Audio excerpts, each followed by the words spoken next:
Hi ವಿದ್ಯಾರ್ಥಿಗಳೇ, ಇದು ಇವತ್ತು ನಡೆದಂತಹ ಸೆಕೆಂಡ್ PUC ಪೊಲಿಟಿಕಲ್ ಸೈನ್ಸ್ ಪ್ರಶ್ನೆ ಪತ್ರಿಕೆ ಬೋರ್ಡ್ ಎಕ್ಸಾಮ್ನ ಒಂದು ಪ್ರಶ್ನೆ ಪತ್ರಿಕೆ ಇಲ್ಲಿದೆ.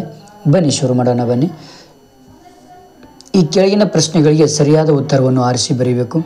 ಇಲ್ಲಿ ಮುಖ್ಯವಾಗಿ ಟೋಟಲ್ ಮಾರ್ಕ್ಸ್ ಎಷ್ಟಿರುತ್ತೆ ಅಂದರೆ 80 ಮಾರ್ಕ್ಸ್ ಇರುತ್ತೆ. ಸಮಯ 3 ಗಂಟೆ 15 ನಿಮಿಷ ಇರುತ್ತೆ. ಮೊಟ್ಟ ಮೊದಲ ಒಂದು ಕ್ವಶನ್ ಯಾವುದು ಅಂದರೆ, ಗಡಿರೇಖೆ ಆಯೋಗದ ಅಧ್ಯಕ್ಷರು ಯಾರು? ಗಡಿರೇಖೆ ಆಯೋಗದ ಅಧ್ಯಕ್ಷರು ಯಾರು?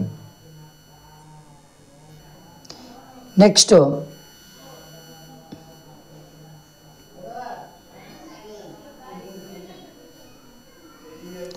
ಎರಡನೇ ಪ್ರಶ್ನೆ ನೋಡೋಣ. ಇಲ್ಲಿ ಸರ್ದಾರ್ ವಲ್ಲಭಭಾಯ್ ಪಟೇಲ್ ಪೊಲೀಸ್ ಅಕಾಡೆಮಿ ಇರುವ ಸ್ಥಳ ಯಾವುದು? ಮೂರನೇ ಪ್ರಶ್ನೆ, ಸಾಂಸ್ಕೃತಿಕ ವೈವಿಧ್ಯತೆಗಳ ನಾಡು ಯಾವುದು?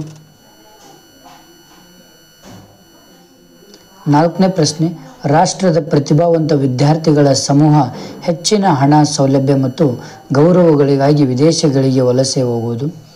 ವೆಸ್ಟ್ ಪಾಲಿಯ ಒಪ್ಪಂದ ಯಾವುದು? ನೆಕ್ಸ್ಟ್ ಬಿಟ್ಟ ಸ್ಥಳ ನೋಡೋಣ.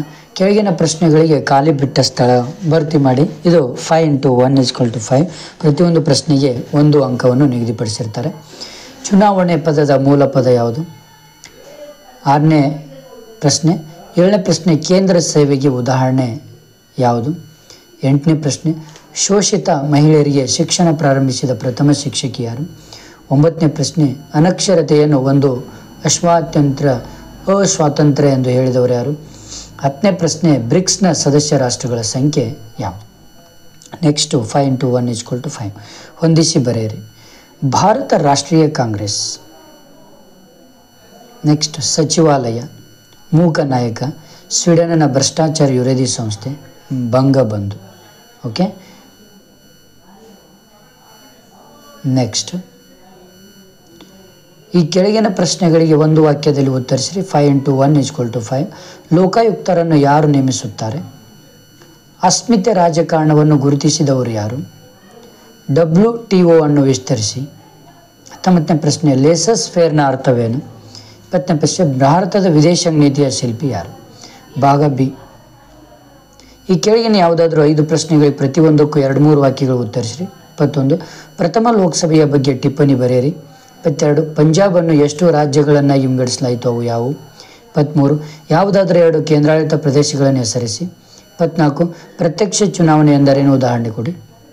25, ನಾಗರಿಕ ಸೇವೆಯಲ್ಲಿ ರಾಜಕೀಯ ತಾಟಸ್ಥ್ಯ ಎಂದರೇನು? 26, ಅಂತಾರಾಷ್ಟ್ರೀಯ ಸಂಬಂಧದ ಅರ್ಥವೇನು?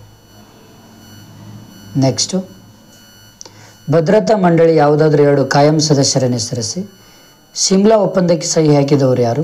29, ಯಾವುದಾದ್ರೂ 2 ಮಿಲಿಟರಿ ಬಣಗಳನ್ನು ಹೆಸರಿಸಿ. ಭಾಗ ಸಿ. ಈ ಕೆಳಗಿನ ಯಾವುದಾದ್ರೂ 6 ಪ್ರಶ್ನೆಗಳು ಪ್ರತಿಯೊಂದಕ್ಕೂ 15-20 ವಾಕ್ಯಗಳು ಉತ್ತರಿಸಿರಿ. 6 × 5 = 30. ಪ್ರಥಮ ಸಾಮಾನ್ಯ ಚುನಾವಣೆಯ ಬಗ್ಗೆ ಟಿಪ್ಪಣಿ ಬರೆಯಿರಿ. ನಾಗರಿಕ ಸೇವಾ ವರ್ಗದ ಲಕ್ಷಣಗಳನ್ನು ಚರ್ಚಿಸಿ. ಹಿಂದುಳಿದ ವರ್ಗಗಳ ಚಳುವಳಿಯ ಕಾರಣಗಳ್ಯಾವು? ರೈತ ಚಳುವಳಿಯ ರಾಜಕೀಯ ಪರಿಣಾಮಗಳನ್ನು ವಿಶ್ಲೇಷಿಸಿ. ಪ್ರಜಾಪ್ರಭುತ್ವಕ್ಕೆ ಭಯೋತ್ಪಾದನೆಯು ಹೇಗೆ ಮಾರಕವಾಗಿದೆ ಎಂಬುದನ್ನು ವಿಶ್ಲೇಷಿಸಿ. ಭ್ರಷ್ಟಾಚಾರವನ್ನು ಯುವಜನತೆ ಹೇಗೆ ತಡೆಗಟ್ಟಬಲ್ಲರು ಎಂಬುದನ್ನು ಚರ್ಚಿಸಿ. ಸಮ್ಮಿಶ್ರ ವ್ಯವಸ್ಥೆಯ ದೋಷಗಳು ಯಾವುವು? ನೆಕ್ಸ್ಟು 37, ಭಾರತ ವಿದೇಶಾಂಗ ನೀತಿಯ ಮೂಲ ತತ್ವಗಳನ್ನು ಸಂಕ್ಷಿಪ್ತವಾಗಿ ವಿವರಿಸಿರಿ. 38ನೇ ಪ್ರಶ್ನೆ, ಭಾರತ ಮತ್ತು ಪಾಕಿಸ್ತಾನ ದೇಶಗಳ ಸಂಬಂಧದಲ್ಲಿ ಕಾಶ್ಮೀರ ಸಮಸ್ಯೆಯನ್ನು ಕುರಿತು ವಿವರಿಸಿರಿ. ಭಾಗ ಡಿ.